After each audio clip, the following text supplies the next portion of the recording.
Hey y'all, I thought today I would show how to sew a signature in. This is a signature, the things that go inside the book that you make. Like this signature has, oh thank goodness I looked because it's upside down. A pocket. What I did was just get a 12 by 12 piece of paper, fold it up on the bottom to make two pockets. And then I sewed lace on each of the sides. And then I picked out the paper that I wanted in it. I wanted all these different kinds of paper. Put those in there. And that's a signature. So when you put your signature into your book, you're going to do the last signature first. And I like to put 3 signatures in my books. I guess some people might put 2 and some people might put 6. But I found that 3 works in most books. Now, if I have a really fat spine, I'll put 5. But normally, a normal-sized book, 6 by 9 book, they're usually all 6 inches by 9 inches, or around there, 6.5 by 8.5, or something like that. Anything that a piece of copy paper folded in half will fit in, that's what I use. Anyway, you put the last signature in first. And this is going to be my last signature. Now in here, where I've covered it with fabric and folded it down and glued a piece of pretty paper, then this part you're not going to see because I know the boots are upside down, but it doesn't matter. You won't see them at the end. And I will cover all this with a piece of lace. I'll just put a piece of lace around the edge right there and make it real pretty. But anyway, I can't do all of that till I get done. Now in here, I've already hammered 3 holes there, 3 holes there, 3 holes there. These are what I'm going to sew the signatures into. You just go down about 1 inch on each end. I don't really know because I don't measure. I mean, I'm not a measurer. So if people ask me the measurements of how I did something, I don't know. I just get an ice pick and a hammer and start hammering, and it turns out like that. But anyway, it's fine for me. Now, my sister does everything perfectly, like to the 16th of an inch, and I'm sure her journals are much better than mine. But I just like at the end on the side where I'm going to put a piece of silk for a handle, I just go in a little bit, hammer one, then I close it, see about where it is, hammer the next one, then I'm good. And then at the top, I hammer a little hole so I can clip a dangle or some yarn or something I want hanging from the outside of the spine. So I just go ahead and put the little hole there because once I get the signatures in, it will be hard to do. But anyway, so we're going to put the first signature in so you can see how to do it. Okay, so you want to make sure that your cover is the right side. Isn't it pretty with all those ravens? This is going to be and it's got a little tiny spine, but I mean, by the time I get done, it's going to be real fat like that. But I just consider them to be art and home decor. I want everybody just set their journals out, have them open, and pick it up anytime they want, stick stuff in it. I just don't care how fat I make it. I just care that it's not so fat that it'll tip over. I just try to keep it like that. Because in these signatures, that's where I'm going to start decorating and making pockets and all kinds of stuff.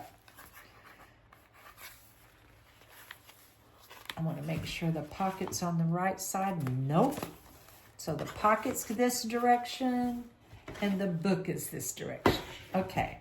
So first thing I'm going to do is get all my papers stabilized. Now I know this is the very center because I like to put a good thick piece of cardstock in the center and then a good piece of cardstock on the outside of it and then just all kinds of pages on the inside.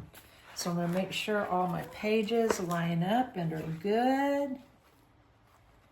Y'all might hear my little dog crying. She doesn't understand why I'm not playing with her.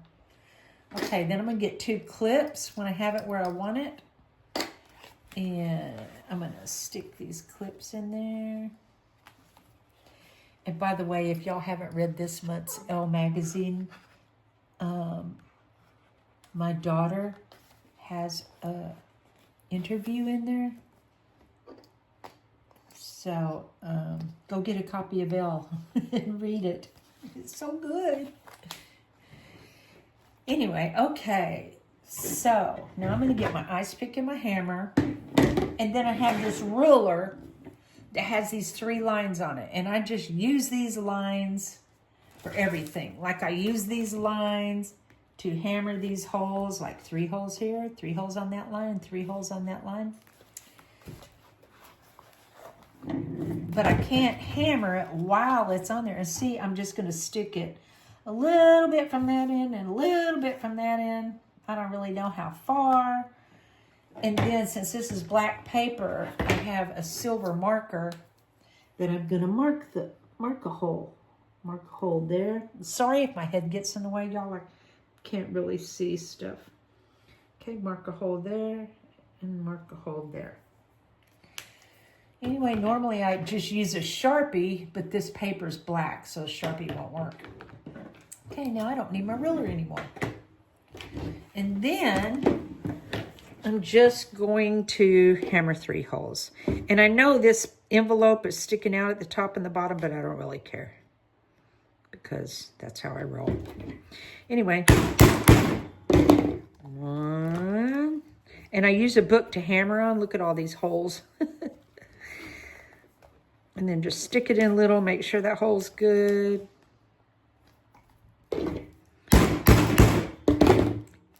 Hammer the middle hole.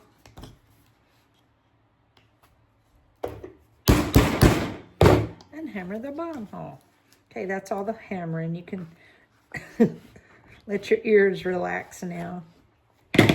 Okay, now I'm going to want to put this, and remember I said you put the last one in first. So here's the front of my book. Here's my last ones on this side right here.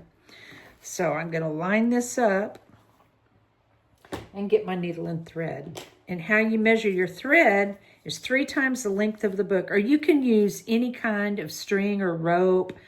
Sometimes when I pull this, it does break.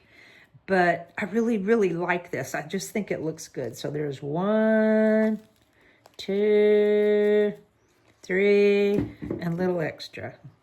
Because I make mistakes all the time. And if I don't have enough, that would be worse than having too much. And then I have this big, some kind, I think it's not a beading needle, plastic canvas needle. And I'm going to try to thread it with this freaking rope.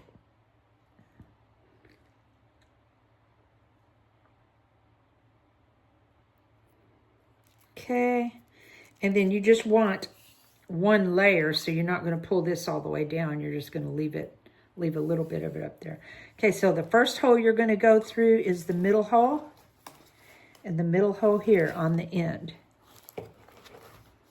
Wait, let me make sure. Yesterday I made one, and after I got done, I turned it over, and every single pocket was upside down, and I had to take the whole thing apart and sew them all in again. I've done that quite a few times because I'm just a get it done type of person, not a careful person. But my sister Shell is a very careful person. She would never get it wrong. I admire her for that, but I mean, I just ain't made that way. Okay, then I'm going to go in the bottom hole. Try to get it in this hole. Whoops. Don't let this go through too far through or it'll all come undone. Okay, so I started in the middle, went down, come up at the bottom. Now I'm going to go all the way to the top.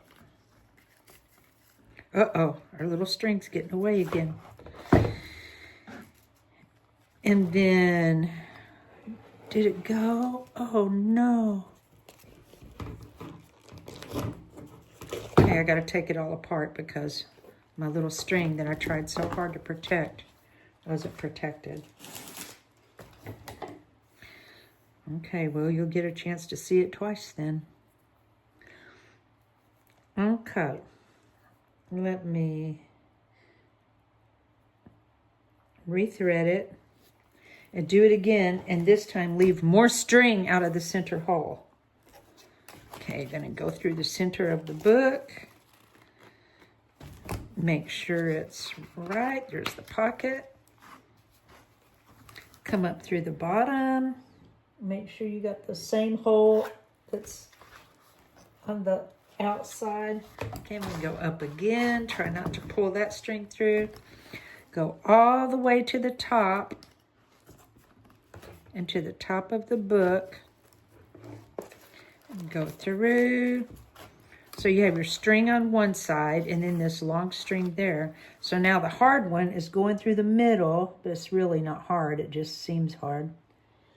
Try to go through that middle hole again and then go back through the middle hole here, which you're going to have to pull it and look at the back of it, but okay.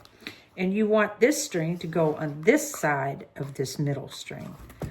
So we pull one on this side, one on that side. Got plenty of string here. Pull it tight. Turn it over. See how loose this one is? So I got to pull it up. There we go. And then pull it tight again. Now turn it over and check again. Yep, they're both pretty tight. Make sure. This is where I break this string all the time. I'll break it and have to start over. But it's so easy and quick to do. Then I'm going to tie 3 knots. 1, 2, 3. Cut that off, cut that off. Now, as I'm decorating the book, sometimes I'll glue little pieces of paper on here or buttons or tie a little piece of yarn on it or something just to make a cute little thing in the middle. Take your clips off and then you have your first signature in. I would suggest when you make your signatures to sew anything you want to sew, because getting it in the sewing machine like this is kind of difficult. So sewing anything you want on the edges before is, I think, the best way to do it. See, when I get the other 2 signatures in, which I'm about to work on, it's going to look all pretty. And then on the pages, say I want a piece of black lace, red lace, purple lace, all kinds of lace or yarn or ribbon or whatever sticking out the top, I can just glue it on. Every now and then it'll be kind of an emergency and I'll have to use my sewing machine and awkwardly put it under the machine and do it. But normally I can just glue it on. I use a lot of different kinds of glue depending on what I'm doing. But anyway, that's how you sew a signature in, and then I'll have 3 signatures in here, and then it'll be ready for me to start decorating. There you go. Thank y'all for watching.